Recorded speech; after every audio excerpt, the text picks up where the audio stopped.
BB ન્યૂઝમાં આપનું સ્વાગત છે। હું છું અજીત ઝુપેલવાલા। સમાચારમાં વાત કરીએ તો વડોદરા શહેરના દાંડિયા બજાર પ્રેમાનંદ સાહિત્ય સભા ખાતે શ્રી શંકરલાલ ત્રિવેદીના અધ્યક્ષપદે યોજાયેલ દેશભક્તિ કાવ્યપઠન સ્પર્ધાના ટ્રસ્ટી શ્રી વિવારી લેલેના સુંદર સંચાલનમાં શહેરના 40 કવિ ગઝલકારોએ દેશપ્રેમની કવિતા, ગઝલ અને ગીત પ્રસ્તુત કરી ઉપસ્થિતોના મન હાદ્ય કદમ તિરક્ત કરી દીધા હતા। આ કાર્યક્રમમાં નિબંધ સ્પર્ધાના વિજેતાઓને પુરસ્કાર અપાયા હતા। ટ્રસ્ટીઓ गिरिराज ब्रह्मभट्ट और महेश ब्रह्मभट्ट तथा दिनेश डोंगरे प्रासंगिक उद्बोधन कर्या था। रिपोर्ट पठान रहीम खान।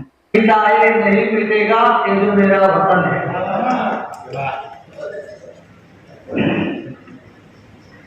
रिश्तों में थोड़ा झुक जाना अच्छी बात है।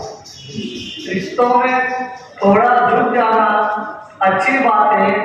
माफ करके गले पे लगाना अच्छी बात है।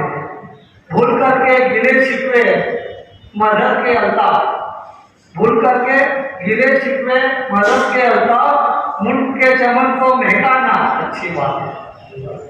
अब एक गजल है। मुल्क के नाम को घर फैलाना है आसमान की तरह। मुल्क के नाम को घर फैलाना है आसमान की तरह, तो इसे संभालना पड़ेगा हमें अपनी जान की तरह। दुनिया में जो हो रहा है आज मैंने ख्वाब में भी सोचा न था। दुनिया में जो हो रहा है आज मैंने ख्वाब में भी सोचा न था। इंसान ऐसा काम क्यों कर रहा है आज शैतान की तरह।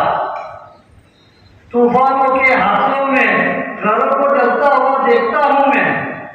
तूफानों के हाथों में घरों को जलता हुआ देखता हूँ मैं, तो वो शायद नजर आता है मुझे कोई शमशान की तरह। आओ मिलकर के गिरा दे मजहब की दीवारों को। आओ मिलकर के गिरा दे मजहब की दीवारों को। इसे पहुंचा दे बुलंदी पे शान की तरह। दूसरे मुल्कों के लोग क्या सोचते होंगे हमारे लिए अल्लाह। दूसरे मुल्कों के लोग क्या सोचते होंगे हमारे लिए अल्लाह, जो कल तक ये सोचते थे हमारा मुल्क हो हिंदुस्तान की तरह। नमस्ते सौने स्वतंत्र दिवसનો जो 78મો દિવસ આલે ઉજવવાનો છે એના આગોતરા અભિનંદન છે, શુભેચ્છાઓ છે। આ છે પ્રેમાનંદ સાહિત્ય સભા દાંડિયા બજાર વડોદરામાં હોય છે। 108 વર્ષ જૂની સંસ્થા છે।